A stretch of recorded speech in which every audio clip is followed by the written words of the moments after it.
You're now tuned in to Flavor in Your Ear. Flavor in Your Ear.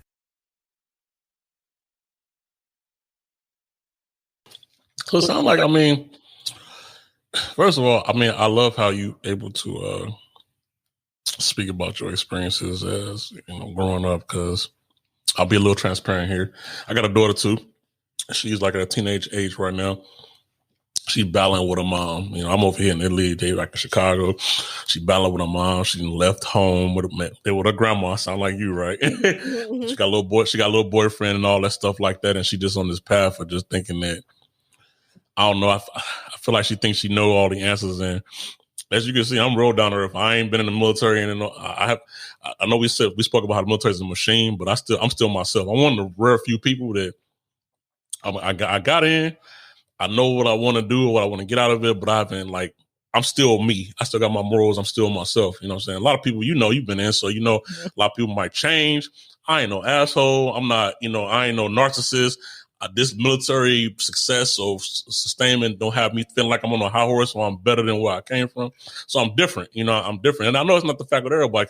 You smile because people be like that. Listen, I'm thinking about, so I got a homeboy when we was in Kansas before we went to Iraq. He's not my homeboy no more because he got promoted then, and I quit messing with him because as soon as he got promoted, we was outside joking, and he's like, we was joking, and then he got mad, like, all right, soldier, Addy, like, I know you ain't just trying to at-ease me on some bullshit, you know what I'm saying? Like, right. And then so fast forward, I didn't talk to him for a while. Then we ended up being cool again. A couple of years ago, I was getting a fence done. He do construction type work. And I was like, somebody to do my fence. He gave me a person. So the person was trying to change the price. So I was like, bruh, like your person is changing. Call and talk to this is your person. Call and talk to him for me. Don't call me with that. I didn't. And I was like, what? Like you gave me the number. I screenshot and sent it to him. Like, here is the number. Well, I ain't got nothing to do with that. Don't call me with that.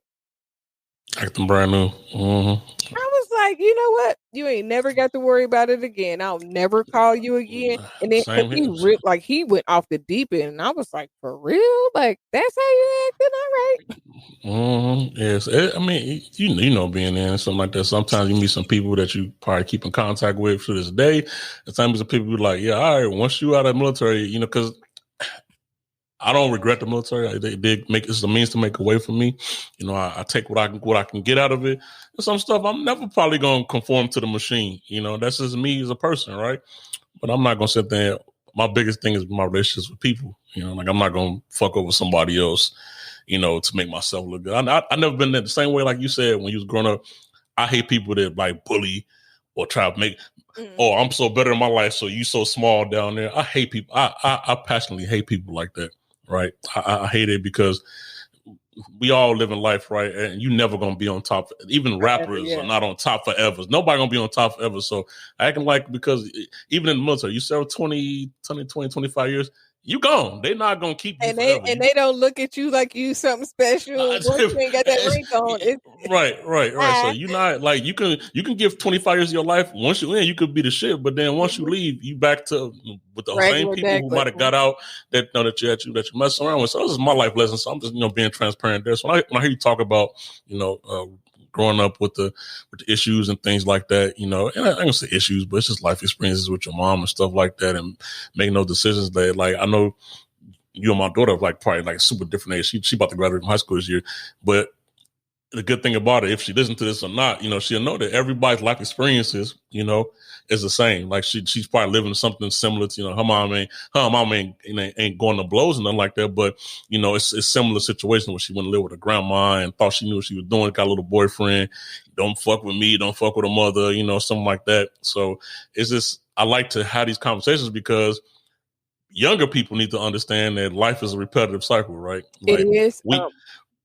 What I will say is that I just told one of my friend's uncles yesterday that when you're a teenager, you know a lot, but you don't know what you don't know yet, because you do know some stuff. You've been through some stuff to where you do know a little bit, but you ain't old enough to realize all the things that you do not know yet.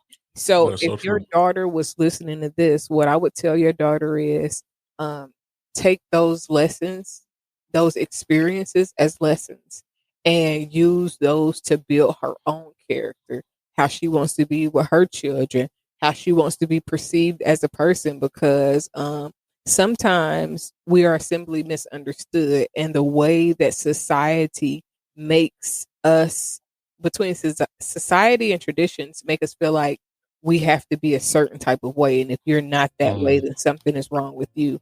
And the truth of the matter is, we are all different. We are created to be different. If I was like you, then there would be no need for me. You know what I'm saying? Right. It's about learning how to embrace your differences. I have an 11-year, well, she just turned 12, and she, oh my gosh, she works me. And when I say she works me, not in a bad way, it's her personality, but it's also me learning how to teach her to not be mean. Because if you're naturally intuitive, if you're naturally you gravitate to people, then you can be mean, and it doesn't always be purposefully. And most of the times we get it naturally. That's just our attitude. Like, and in life, you really do need an attitude. Sometimes you may not need to use it all the time, but you have to learn how to use your attitude when you need it, because sometimes you're going to have to defend yourself. Sometimes you're going to have to speak up, and you're going to need that attitude. But then you got to also learn how to be receptive to other information, where you might not need your attitude. You just need to be meek and humble. And I don't like using humble too much, because the actual definition is not as good as we make it appear to be. But you just need to know that other people know more than you. I'm always open to learn, and I think that was the best part of me, because if my mother would have took the time to teach me some shit, then some of the things that I went through, I would not have had to go through, because she would have taught me, and then our relationship would have been better. But because I was on my own so much, I didn't get the value of building a mother-daughter relationship. So a lot of time it's necessary to take the time to build those relationships. A lot of times you have kids, if you have kids young, then you kind of partying or doing whatever when they're young, and then as they get older, the relationship veers apart because you didn't take the time to build that presence. And the presence is what feels like love most long term. So, just being present and being able to say, hey, I'm here for you. I hear you. I support you. I love you. Like, for me, it's a lot, because my mother wasn't like that. And the only thing I've ever wanted in life, for real, is a relationship with my mom. I always be looking at people, and I see people with their moms, and I'd be like, oh, that's so nice. I wish, and not in a, because a lot of people think if you see somebody with something that you don't get, you'd be like, ah, man. And it's not like that. Like, I love that. Even when people have parents, and I'd be like, they be so close, I'd be like, oh my God, if something happens to your parent, you're going to be devastated, because they're your everything. I don't know how I'm going to feel when something happened to my parents, because we're that close. Like, and when my dad passed away in 2017, it was hurtful, but we had built a great relationship. I would call and talk to him about stuff. He would give me advice. So, and me and my mother, like, recently we've been talking, but it's still not quite, It ain't, yeah. At this point, I don't even put my hopes up into having a relationship with her, because I feel like if I want to talk to her too much, she's going to say I'm getting on her nerves, like shit that regular parents don't say. She'd be like on something else. So, especially after all this time, yeah, you like, so, man, you still who you are, mom. Yeah, and I realized that I used to set myself up thinking like, okay, it's gonna be better this time, and now it's just like, if I talk to you, I talk to you, and if I don't, I don't, and I got to be cool with that. Knowing that if I try to build a relationship with you the way I want to, you're going to reject me, and the rejection from your mother is the worst. So I just stopped. I actually really appreciate. I mean, this is like super trying. I really appreciate how you able to openly speak. I know you was like, oh, I talk about anything, but I can really feel how you speak. Like, you don't have no reserves when you speak. You're actually speaking the truth, and I can really feel that when you're speaking, which is cool, because a lot of us, we try to, like, we go through experiences or shit like that, and we be trying to make the story a fairy tale, and make it like, like I know what you're doing today. to build on those struggles and stuff like that. But a lot of people be trying to, make it seem like, oh, my life was so rosy and I got to this point now because of this and that. And I love how you embrace the challenges and the shit you went through. You're like, yeah, I went through some fucked up shit, as younger. So I commend you on that. That's what I want to say. Those things really shaped me.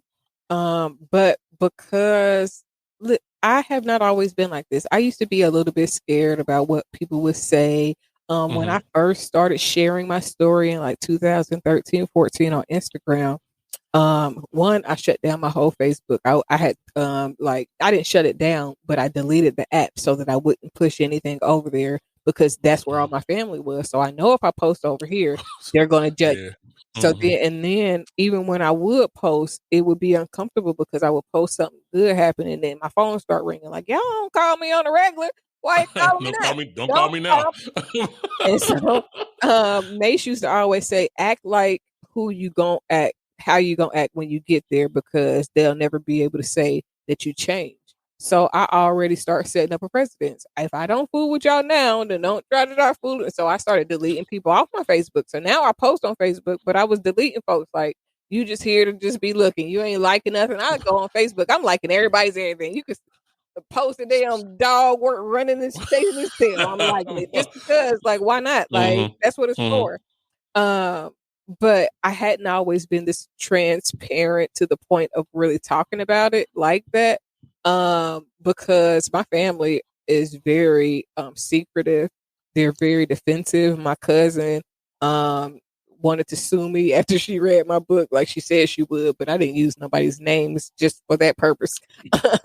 But I literally have been through a whole lot, and I've been through so much that I don't even have to make up no extra. I ain't got to put no spin on it, no extra sauce on there, right? It's so like crazy. It's like a movie for real, and I've learned to just accept it, and just run with it. Like I literally have dreams and this stuff happen in real life, and it's nothing that I could do about it. So I had to learn to embrace it. So when I started out, I wasn't always talking about everything, or it would be in defense. Like my ex-husband used to go and tell stories about shit, and I'd be like, you lying, and this is what really happened. So when I hear that Drake song Elevate, the only obligation is to tell it straight, that's how I live my life, because I've never been a liar. So it's so funny when things happen, like when anything happen. I've had other incidents with my family and people be acting like that I'm just making some shit up, and I always say,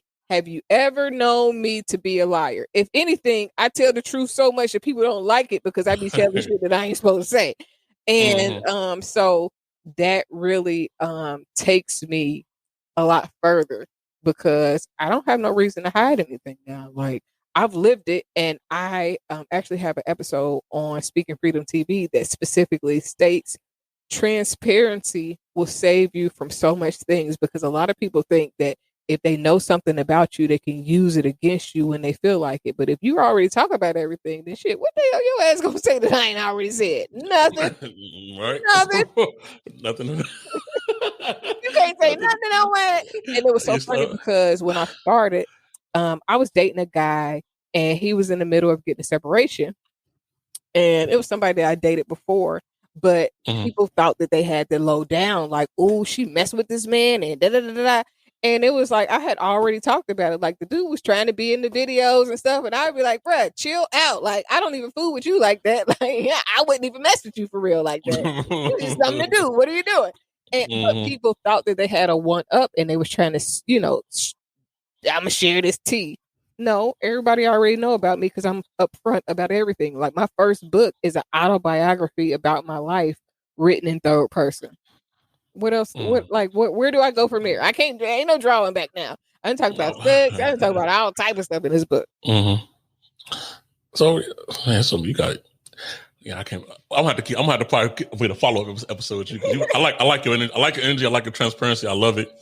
You say you read some books, which is cool. Can you talk a little bit about the book writing process? I know you have your most recent book that just came out, but I know you probably been doing all this from, as it sounds, you came from the mud. You know what I'm saying? You doing from step one.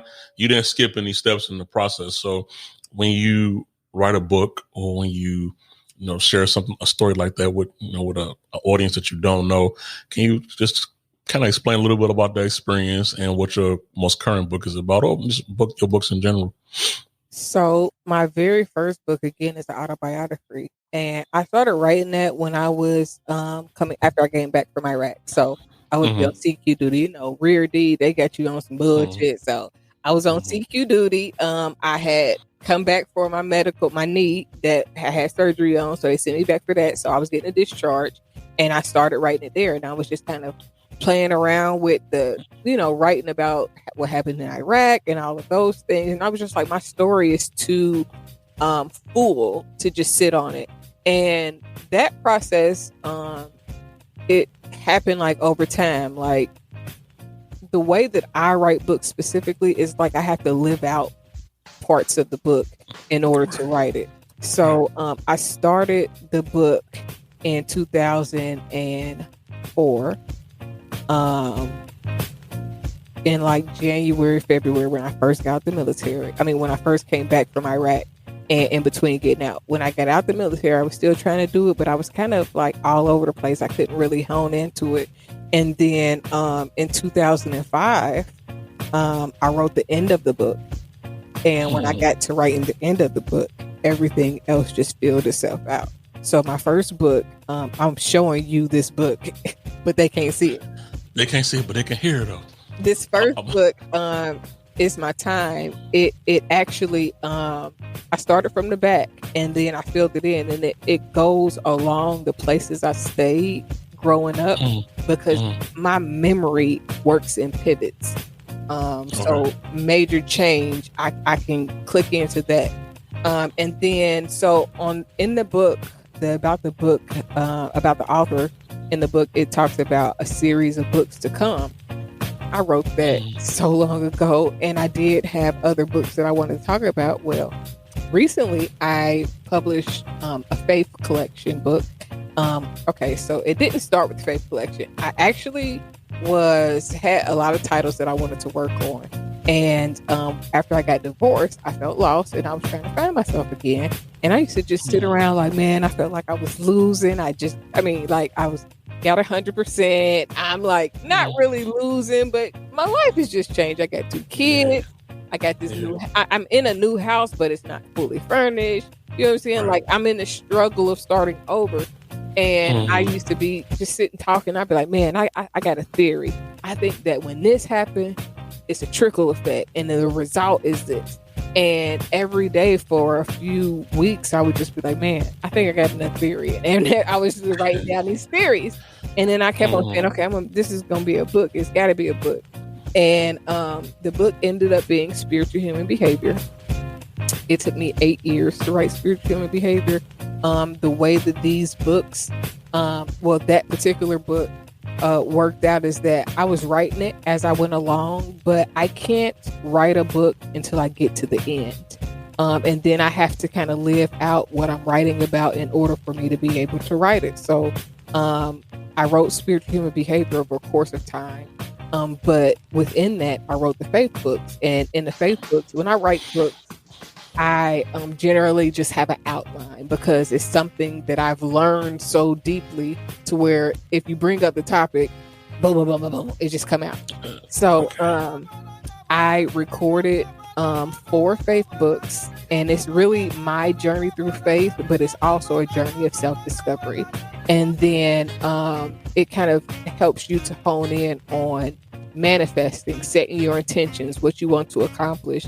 And all of my books are about spirituality, faith, and growth. So the Spiritual Human Behavior book ends up being a book that breaks down defense mechanisms, help identify childhood traumas, or help you to think about when you started acting a different or a certain type of way.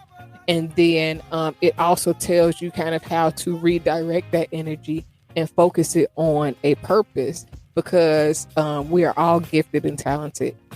But a lot of times our gifts are stifled because people don't understand that we are gifted and talented. So if you're doing something that's different, don't do that. You can't do this. You know what I'm saying? So it's really about becoming the best version of you. And it's based on everything that I've gone through and grown through. So a lot of times you see people that will try to give you advice about life, but they haven't been through nothing. I don't like to mention people's names, but I think about B. Simone's book, the manifesting book. It was a whole big thing because she copywritten, you know what I'm saying? She copywriting other people's work, but trying to sell you about manifesting. How you gonna tell somebody something that you didn't really go through to learn how to do this that you didn't experience? Because experience is the best teacher. So it's more genuine that way. If I tell you something, you can go tell somebody else what I tell you, but the way that I tell you and describe how it works is going to be totally different because I lived through it. So when I see things like that, it was just like, you know, of course that happened like afterwards. Like I got a video now where I have a host of copyright. Like I got about 12 of these copyright certificates, and I got a video where I'm like, copy me, bitch, because you know you're doing the right ones. But because you know, a long time I have a lot of ideals. I used to put a lot of ideals online, and people would take my ideals, like movies, songs, like all type of things, and I consider myself a muse because a lot of ideals that I have, even if I wanted to do something, I'm not going and making no movie. I'm not doing nothing with that. But if I think about it and it can help the culture, help our people, then I need to just give that information. So I literally stopped sharing certain things. Like I share some stuff, but it's some stuff I know if I share it, y'all gonna run with it. So I can't share it. And the industry is just like that. And it's like one of those growing pains that everybody goes through, but nobody really tells you, hey, watch what you do and what you say, because people will take your shit and run. I agree. So who was it I talked to? I talked to somebody a few days ago because I try to network out with people and stuff like that. And they were saying, he was like, oh, I'm not sharing my ideas on Instagram Live because y'all gonna steal it. I started laughing. But when you said it like it's actually true, you know, that people do things like that because go ahead. It's like a stunt in creativity. So people say, now you may see your idea as something for like passion and something new, but somebody's like, oh shit, that can make a lot of money. You know, that's all they're looking at is like an opportunity to make money, right? So the same energy that you try to make an idea with, and the same energy somebody else trying to make an idea with, which is why I see why people kind of keep close to the hip. And like, an old school thing, I'm a hip hop fan too as well. You know, a lot of you got like Kanye's and Eminem's and Jay-Z's and them guys and Beyonce's and them. They don't promote their stuff. They don't say their ideas. They just release it. You know, but they're the more successful. That's more of a recent thing, though. You can talk about stuff, but it is not in your best interest if it's something that that you really, because what I was going to say a second ago is people will watch you and act like they're not watching. Like, yeah. And right now, the way I work my Instagram, the way I work a lot of things, even though I'm trying to be more open about things now, is when I first started, I would, if I had a dream about something or somebody, or I felt something in my shanana, I would go on a super old post, like 200 weeks ago. I'm gonna go on a post and I'm gonna say something to where I know you're gonna see it because you're like, why is this person on this post? This is weird. And I would do that, and it made like, okay, so I already know Mace. You're now tuned in to Flavor in Your Ear. Flavor in Your Ear. Hey, what up, world? You are now tuned in, and we are your hosts. My name is Chris. My name is Dre. This is my pops. And this is my son. And therefore, we are the Generational Gap Podcast. See, on this podcast, we talk about all kinds of topics ranging from pop culture, news, sports, hip-hop. You know, all the things we enjoy and usually talk about, but we bring them to you and discuss them from a perspective of two very different generations. We record every week. You can follow, like, subscribe on all streaming platforms, including YouTube, and you can catch us on social media at the Generational Gap Podcast. So what you think, they was messing with that? I hope so. If not, they just missing out, I guess. Yeah, straight up. Let's get up out of here, man. Let's go.